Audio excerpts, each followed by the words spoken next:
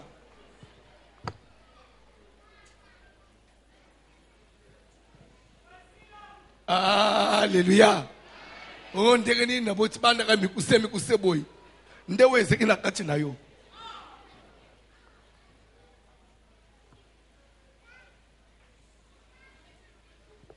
Na ebite ski na ko avancer nde to pesa na katoli entre nous que lere ozokende ko bale situbino ba unanu bobalite. Il faut yeba que quand je prends ça plus ça A plus B ça bon na lungue place one. Faut la morphologie ça se détermine na kati na binomi bale wan. La taille, couleur de la peau.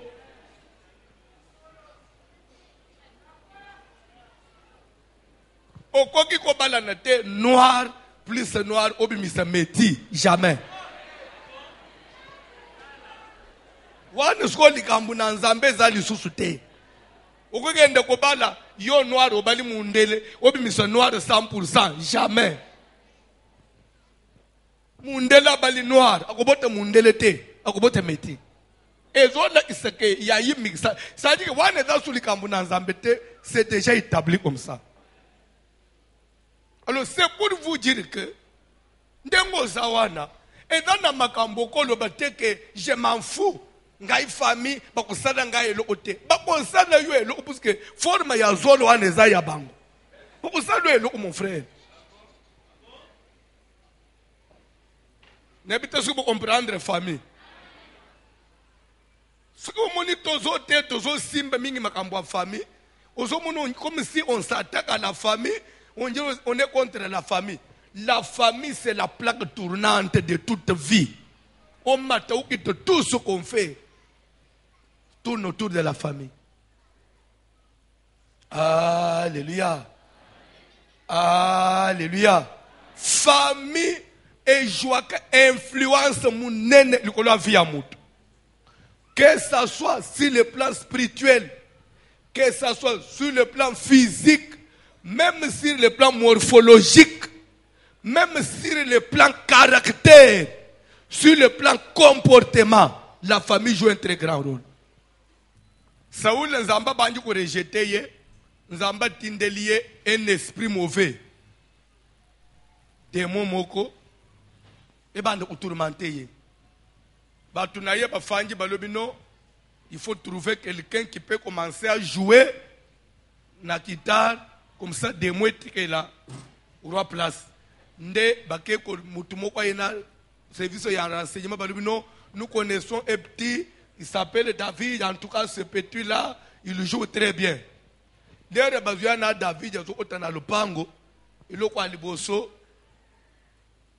Saoul lazo tuna mais ce jeune homme là, de qui est-il fils? C'est vrai, azo otana lupango na ngai aya ko bande ojwa mais naza roi il faut les aza mwana ya nani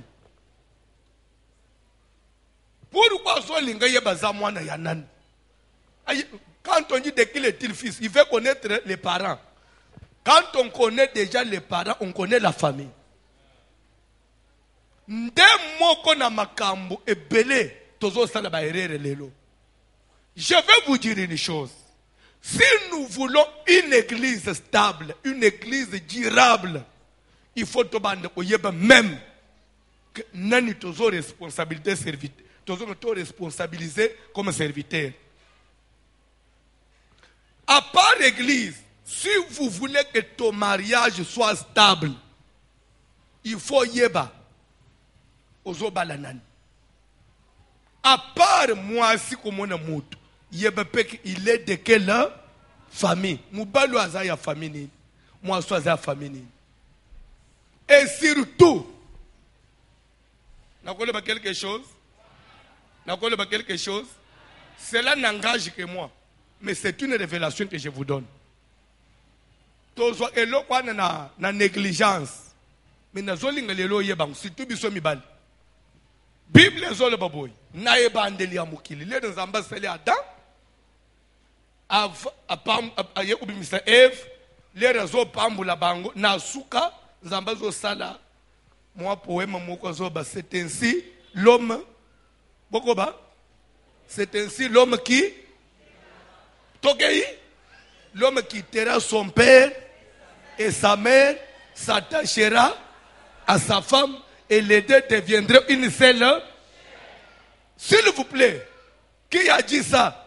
C'est Dieu. Dieu dit que dans le mariage, l'homme quittera son père et sa mère. Mais, pour dire que l'homme a une famille, lorsqu'il décide de se marier, il quitte son père, il quitte sa mère. Mais maintenant, la femme que l'homme va épouser, Dieu, pourquoi il n'a pas aussi dit que la femme aussi quittera son père et sa mère? Pour dire que, biso mi bali to quittera famille, mais basi ba quittera te.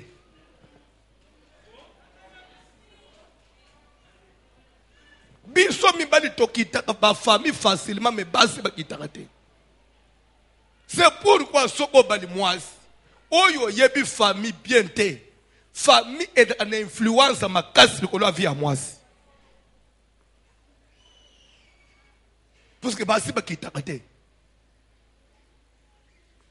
Ndenga bo fanjao biso mibali des fois toza mafu nako beta kara na vivre comme si je n'ai pas de famille mais yo moi cité vous êtes conscient de que bo fanjao zaka soko fanjo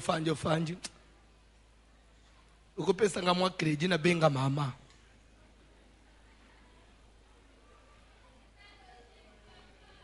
leki nanga leka na kiawa le vile mwana asala fièvre. La kangi parenthèse. Vous pouvez beaucoup avancer.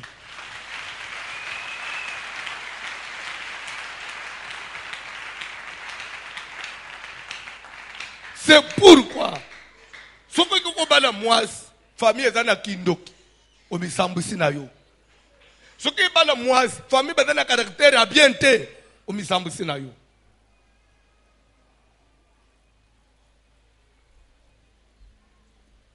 Nakolunga place wana tendeke ni matepe za wana te na yebisi que lelo bokende ko réfléchir l'homme quittera son père et sa mère ce que pour la femme maintenant elle fait quoi quand on ne met pas quelque chose c'est qu'elle fait quoi elle reste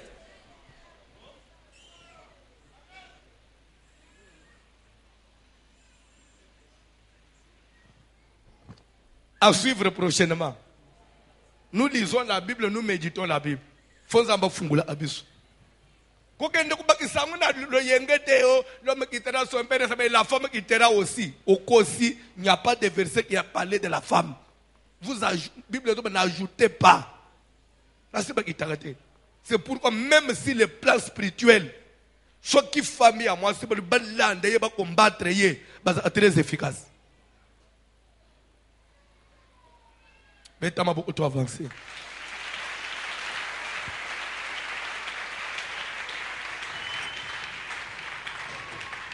Oyebi,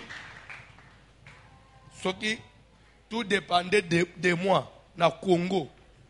Ce qui ngana ziki mukonzi na mboko oyo. Ngana telemelelo a matriarcat. Ngana boma. To kipena parlement to voter loi. Que bana ba inde na banoko. Na yebite soki na ekolo nini na yebite ko bambanga na lobi eloko te ka fana telemela ba casser le wana parce que ce n'est pas biblique et c'est diabolique aussi soko tali biloko wana eza na sorcellerie makasi na vie ya bana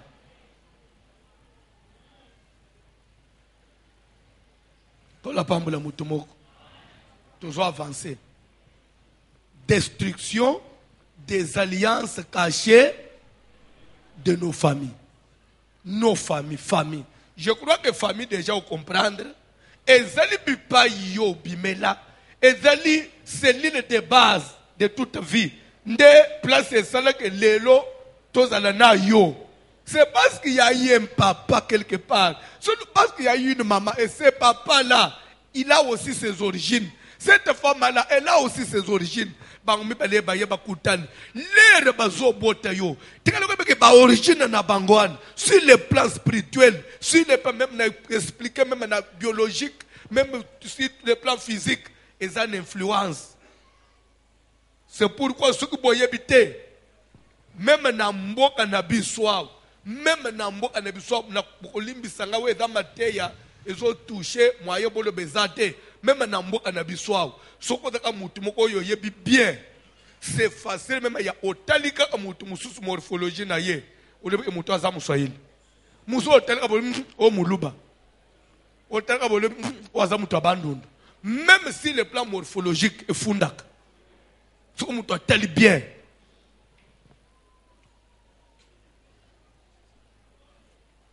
Alors c'est pour vous dire que pourquoi ce qui mouto aza muluba il faut ce que dans le ce qui ndengenini, pourquoi ce qui mouto aza mungala il faut dans la morphologie ya boy, pourquoi les congolais ayeba na atana musique, rwandais ayeba na atana musique, nigérien soko talika bozo boza nigérien bande ko na biso baza na sima na onanga na Brazzaville ba toza ba congolais mais soko tali morphologie uzomona oza congolais ya ngambo. C'est que to uta na musisa moko soko biloko ane tikala na kati na nzoto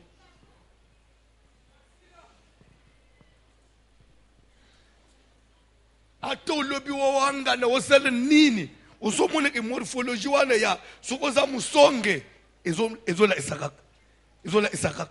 C'est que origine ezelo ekatana ka lelo te nde ozoka nzamba zo ebisa Abraham na zozonga sikonalité na ngai.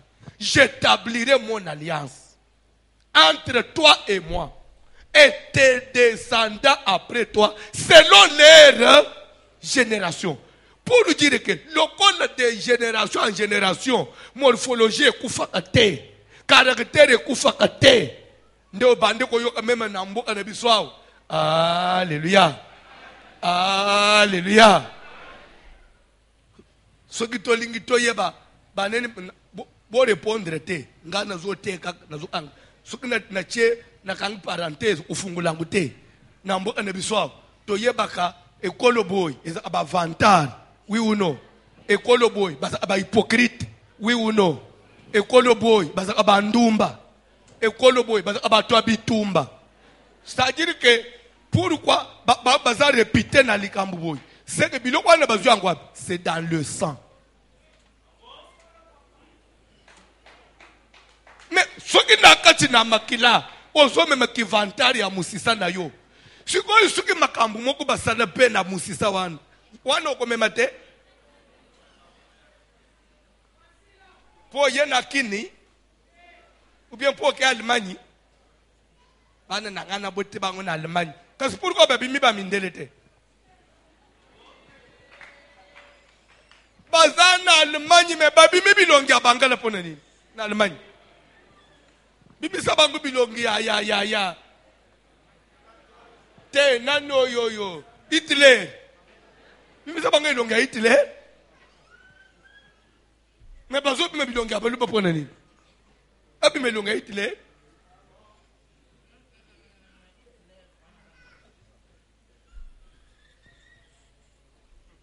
Alléluia.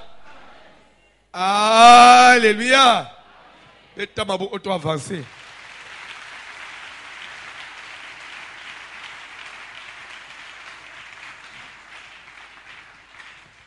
Na yebi saki bino na banza bande ko bakolanda. Un jour to bande ko sola na famille mo na Canada. Bande ko bango bake kuna baboteli bana nyonso kuna. Les enfants sont des Canadiens. Pe bana batikala ko ya Afrique te. Mama lobi mama za muluba te. Mubali aza muluba. Mama za congolaise me ekolo mususu. Na ko lobe ekolo nete mubali aza muluba. Mama lambi madesu, alambi losu. Na Canada. Akamati madesu na losu achena mesi. Bana ba uti class alobi bovande boli ya losu. Amonaka mwana ya abotami na poto. Mwana zu aka lutu atoki achena munoko atelema keto na maman, il n'y a pas du sucre pour mettre. Maman tu demandes quoi? Oh non maman, si je mange ça avec du sucre ça va être bon. Maman le bizamba lola. Moi, non, yebeli wapi que bali amadesu na sucre. Non, maman, moi je trouve si je mange avec du sucre, ça va vraiment être très bon. Peu ensuite, abo ya suite sucre, l'air à tché sucre à balu sa banya. Ah maman, c'est bon avec du sucre. Peu alia amadesu na losu ba tché sukali. Maman, tu n'es pas pasteur François. Explique-moi c'est quoi na yebisi c'est dans le sang. Et ateke ba força a mutu mutu bota makanango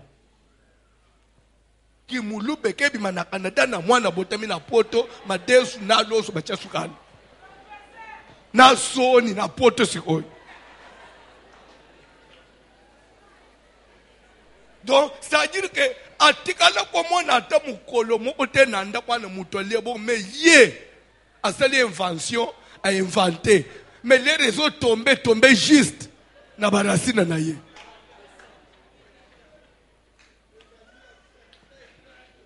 Voilà les alliances cachées, les enseignements il y a bien.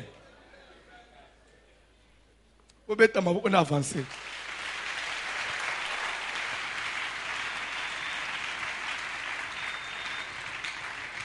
Nde omona kabatu mususu net babiswa bande na sale effort na sala na prière.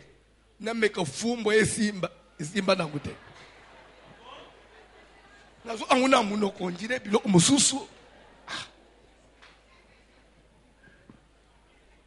me yela nga pondo amai na koli yangu ji premier au 30 yangu na yangu ukona ibiso teke na baye yangu wane tandeka bozo sika makamuna avec appétit. Omoni bino esilikas na tiki pena makambo na changer te wana faso omoni faso esekele na yo na sa motema no ba muluba sikonde uso sika makasisi ko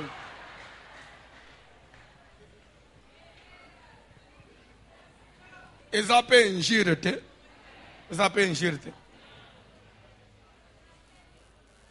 ole bina mutu muswahili eza njire eza ekolo ya Congo pe soki eza kata ya Zimbabwe nde na siliki mais eza ya Congo kola pambula ndeko moko Zamba zoyebisa Abraham j'établirai mon alliance entre toi et moi et tes descendants après toi selon leur génération. C'est-à-dire que de génération en génération, l'accord que moi je conclus aujourd'hui avec toi, Abraham, sache que cet accord va concerner tous ceux qui vont porter ton sang, quelles que soient les générations, parce que c'est la même lignée, c'est la même lignée, c'est la même racine. Abraham, l'alliance va commencer à aller de génération en génération. Il y a des choses, ça ne va même pas demander que yo benga yango. Ça ne va même pas demander que yo luka yango. Ça se reproduit automatiquement. Ça se reproduit automatiquement. Vous allez vous rendre compte. Amen. Alléluia. Nazolanda na Hero News pena la na France 24. Ezama kambwakala ba massacre ya ba juif oye salama na Grande-Bretagne, c'est depuis des années. Maintenant ba tumba ba mususu ba kunda bangu na nini, mais maintenant lelo ba yuda bazolinga bazo réclamer, il faut ba récupérer ba mikuwa ya bande una bangwana bakende ukunda bangu epanda bangu avec honneur. Suko balibi me na ba ne wana to oye bande oye bandenge nini. Suko analyste moko bande ko non, il suffit seulement pour toye ba nini to ko bande okende ukundule mikuwa wana to krate muke. Toye tozwi na makila ya muyuda wa za vivant to sele ba test to koyebe mikuwa ya ba yuda na bo baza ba yuda te. Ouais, c'est la science aujourd'hui. Na mituni même mutu akufi mutu apola muku etikali, il suffit bazo mukuwa ya koko ya kala oyo akufa ya 100 ans bakrate bazwi makila na yo basala analyse bakoyeba koko oyo abota papa na bino adene ezolanda ti de génération ti na muku oyo nde ebimisa ligne ya makila oyo so oyebisa ngai ukwechape na makambo ndenge nini j'établirai mon alliance so ya grave zanini tangela ngai verset ozoloba ke en vertu de laquelle c'est le 40e verset rapidement beaucoup là en vertu de laquelle en d'autres termes c'est comme qui dirait en quoi va consister cette alliance sera que tanga Bible tanga aplaswan na lingo répétant ou na lingo ebima na Bible pour ebima te on dirait j'exagère sur le 40e verset 7e verset 17 verset 7 dernier paragraphe oui. En vertu de laquelle je serai ton Dieu. S'il vous plaît, c'est-à-dire que j'établirai mon alliance. L'alliance là va consister en quoi? L'alliance là sera que moi, l'accord sera que moi, éternel, je serai ton Dieu. Ok? Et celui de ta postérité. Et après le toi. Dieu, quand on dit c'est lui représente qui? Dieu. Je serai ton Dieu et je serai le Dieu de tes descendants. Ça veut dire que ceux qui porteront ton sang, ceux qui viendront de ta lignée, n'ont pas droit de se choisir un autre Dieu. Selon l'accord, moi je serai leur Dieu. Nde ozomona mema na tangu Moïse azomata na montagne de Sinaï, azokita dans les 10 commandements, Dieu va encore renforcer l'alliance qu'il avait traitée avec Abraham. Il va mettre un commandement qui dit: tu n'auras pas un autre Dieu devant ma face. Parce que l'alliance que j'avais conclue avec ton père était, et moi je dois être ton Dieu. Donc, toi, avec moi, Nasala yo malam, Nasala yo mabe, tu ne peux pas voir ailleurs. C'est toujours moi.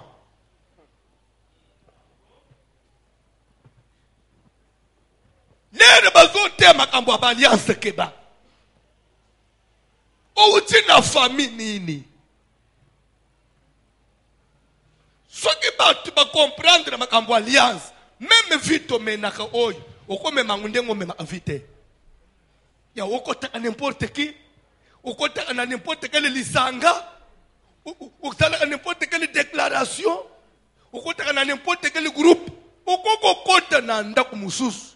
Oteki na bana ya bana no pone libele. Keba. Vous êtes de quelle famille? Et votre famille est assise, est basée sur quel accord?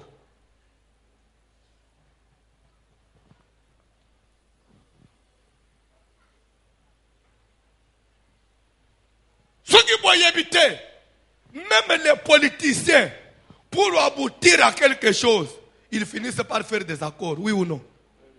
Et ça engendre toujours quelque chose.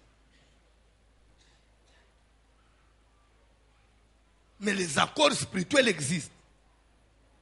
Abraham n'a pas tambula na ye. Na no abotite, aza stérile, azo matazo kitamwana mubali wana. Na bite, ezaki mu colonie, mais ezaki na ndoto.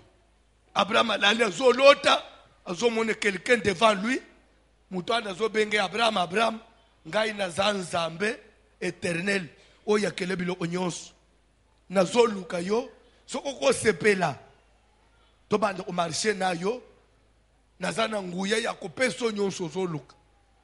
Bible zobaka nda Abraham yeko ndima a partir de ndoto wana, ti eyeko tikala nzamba omaki ko bimiela ye, ko solola na ye. Ti ba yeko renforcer ba kolisi makambo na bangwana ti Abraham azwe ko signer na mutu wana ke yote ali nzambe pona ngai na bana ya bana na ngai na kabibangwe pana yo nde ozomona Israël ndenga badala awana baza na droit ya yo zo yo que Bible zo bage tout Israël sera sauvé Ça veut dire que actuellement là, Muyuda aluka nzambe te, afinga Yesu te, na lobiko ya mukolo asuka bango nyonso bazokota. Siko bazokota na bango moko te, bazokota na alliance ya nani? Ya koko na bango Abraham, parce que Dieu avait fait Abraham que nakotika laka kobwaka bana na yote. Et lelo yobika na alliance ya nani? Aloba nini? Nde okokende kumoneke même makambo tobika kana ba vie oyo. Pourquoi na agi songolo na famille na bino? Il faut pas ba maladie mo caractériser. Pourquoi ba uya bino ba mariage, mabana bino bokotaka. Eza akaka unjire eza kana na modèle nango. Bino boza kana modèle bino ba mariage. Weza ndeka mukunda ba tuyonso te. Biloko wana eza azar te. Eza kana source na. Eza kana musisa na. Ndevi ozomona tozobiko. Soko luki ko sosola te oyeba famille na ngai. Eza kana vi nini? Et pourquoi bisoto bika ka vi oyo? Pourquoi bisoto cause le peuple on a baninga te? Oyo ko fanda l'église o sotaka. Ne biseki bande ko na butu na veiller. Vous ne pouvez pas imaginer. Prenons la grandeur de quelqu'un comme Jésus, s'il vous plaît. Prenons la grandeur de Jésus, hein? Yesu nzambe atonda nguya, Yesu alonga satana na Matthieu 4. Yesu siko bazo tambula na Pierre. Bazo mata. Ti Yesu enda olie fufuna nda kwa Pierre. Ti mukolo moko Pierre azo révélation. Tu es le Christ, le fils de Dieu très haut, Jésus angangel. Eh Pierre, waneza maina makilate. Ça ne peut être mon père qui est dans le Seigneur révélé yo. Pour ne Pierre amimoni en tout cas na ba disciple ngande penza pilier penza oui ou non. Mais yako kama mukolo mususu kaka Pierre mu omokwana. Na go benga utu bras droit ya Jésus oui ou non. Asitu kaka Jésus ana zoba azake Simon. Eh mwana nanga keba. Nini? Tala nanga mbukuna. Simon na mona ta. Tala bien. Amuna mamuna. Tala Satan yoana telemi. Satan vous a réclamé. Quand on dit réclamer veut dire quoi? Vous parlez français. C'est vouloir rentrer dans les droits de quelque chose qui vous appartenait, mais qui semblait vous échapper. Je crois que c'est ça. C'est comme pour dire que Satan a récupéré Moutunaye. Moutunaye nan. Mais Pierre a combien par nan? Anjimela yesu te. Azozo ba révélation, tozo ba révélation te. Biloko nyonso n'est pas diable, lobi je m'en fous. Révélation, au apôtre, au ministère, et talingaïté, à Moutunangai. Zongsa pion nangai kotoy. Jésus, tinta pion nangai. Tinta zongsa. L'air Satan ne doit pas réclamer Pierre. Il se base sur quel article? Sur les alliances de ses ancêtres. Il y a comme une ndengenine. Wanezala ayangai. Keba uko fanda na musala na nzambe. Ozo sele la Yesu. Mais à un certain âge tu es perdre yo parce que bari la meyo selon famille la Bible. Tokoko ba lobby. Je n'ai pas encore touché le verset 7. Il y a Luc 2. Na aussi mangolo. Beaucoup sentir matin. Verset ya mi balé na tangisak. Na aussi mangolo. Je n'ai pas voulu toucher à ça. Et quoi au fungule so makambo belé. Villeur na katiwan. Ba yembi kantik. Bolanda enseignement. Yede toko kende ti toke iti ndena sima. Na kwa kupesa ko programa ya jeune. To bande siko kokila, to bande ko sambela sikoyo. Na kotala nani sako le bake. Bongo biso bato estomac. Devant une telle réalité, au sein de sikoyo na vina yo. Ya batune ke banane ba melaki mai otombo na musapi. Moyi papa, moyi leka imakasi. Ezaka lo yenge mutesala kayo. Mathieu Salim Abe. telema likolo bayembi kante Osana yera yera Yera Wadi wa Kanada Oh yera Wadi wa Kanada Oh yera Wadi wa Kanada Osana yera yera wa Kanada Osana yera Wadi wa Kanada Wadi wa Kanada Osana umula china cheraje Najera bongo Osana wanyeyo umula china chenda Najera bongo Yesu wanyeyo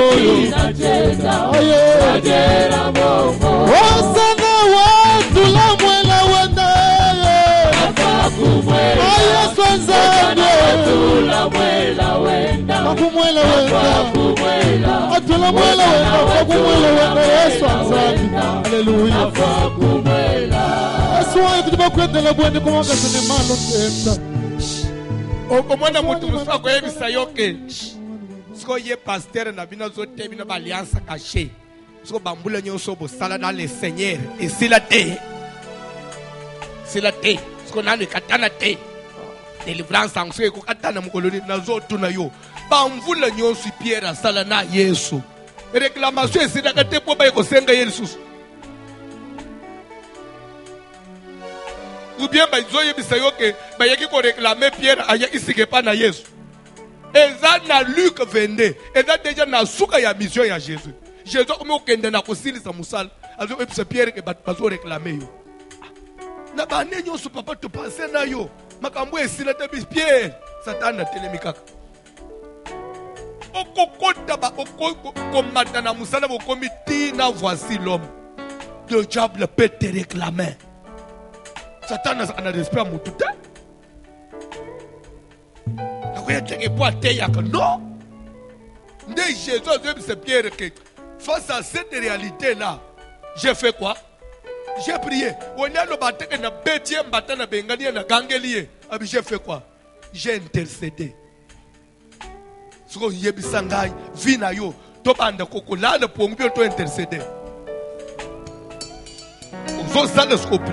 Seigneur, je suis conscient na libotonga na uti. Atelelo nazo simba mbongo. Menebike na famille nga batu simba mbongo te. Yanga eza grâce osalinga. Na kulinga na simba ngo ya libela. Enjuri baboto la ngango te. Papa na fanyi na libala. Peut-être libala ya nazo mona fufu. Menebike na famille na ngai. Libala ya fufu oy. Esalama ate. Ta mususu eza exception. Seigneur, un jour ba réclamer ngate. Réclamation n'est yaka. Okoyeba teke yango yebandi. Tu peux commencer à faire des choses croyant que tu as raison. Je vais vous dire quelque chose. Jésus a dit à Pierre, avant que les coqs chantent, toi tu vas me renier 3 fois. Pierre soit allé dans le niveau wana. Moto ya prière azaki na ngwebisi Jésus. Lo baba tumususu ba Matthieu. Na ngai okosi. Ngai na wanga na yo papa.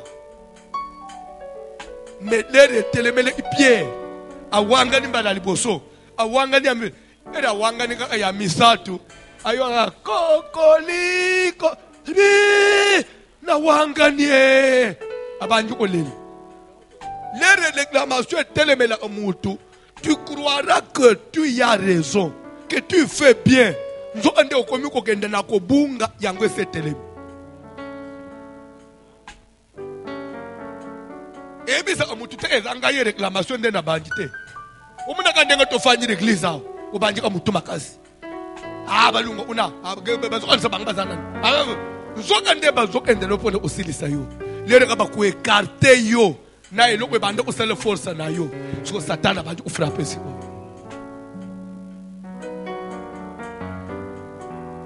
Ozo sala prière.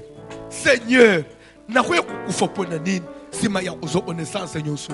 Vina nga ye beba pona nini? Interviens. Délivre-moi. Sauve-moi. Seigneur bi isangai. To sambele na ombo na Jésus.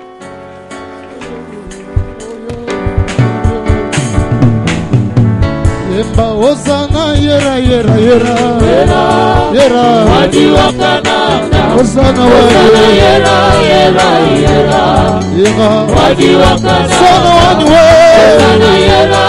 Hosanna wanwe wadiwakana Hosanna yera yera yera wadiwakana Hallelujah yera yera Hosanna wanwe wadiwakana Wadiwakana yera yera Jehova Yesu wadiwakana Zambi wa kutendelela wanye Zambela zamba bwana fina yo. Zambi wa kutendelela wanye Les alliances cachées de nos familles. Là où tu n'as famille. Seigneur. Zambi wa kubikila kiabwalu Nanda muna Yesu Wani wakolela mchima Yesu Vajini mwayeye Hallelujah Warikokorela Ujizambi wakubikila jabwalu Uva kumusambu Wakutenda neba Yesu Wani wayo Hallelujah Wani wayo Yesu papa wani Papa wani Papa wani Zambela bwana fina yo. Wani Yesu yo Ujibakulila Hallelujah Ujibakulila Hallelujah Wakakulelu Yesu Wakakulelu Wani wakutendelele Yesu nzambe Wakutendelela wanywe Yesu nzambe Les alliances de nos familles. Yesu azali nzambe yo Nayebite famille na ngai. Basala nini Yesu azali nayebite. nzambe Nayokanaka nini nayebite. Yesu azali nzambe Bavotaka nini nayebite. Yesu ki Que tu es papa wanywe l'éternel. Et Dieu qui sauve et qui délivre. Nanda le moko na yo papa. Ikisakai. Votre bisou oyo. Votre maman alliance ya famille na ngai. La délivrance Seigneur. Délivre mon âme. Délivre mon Soki âme. nataleli papa Papa akokufe Nabuyi kotalela mama Mama akokufe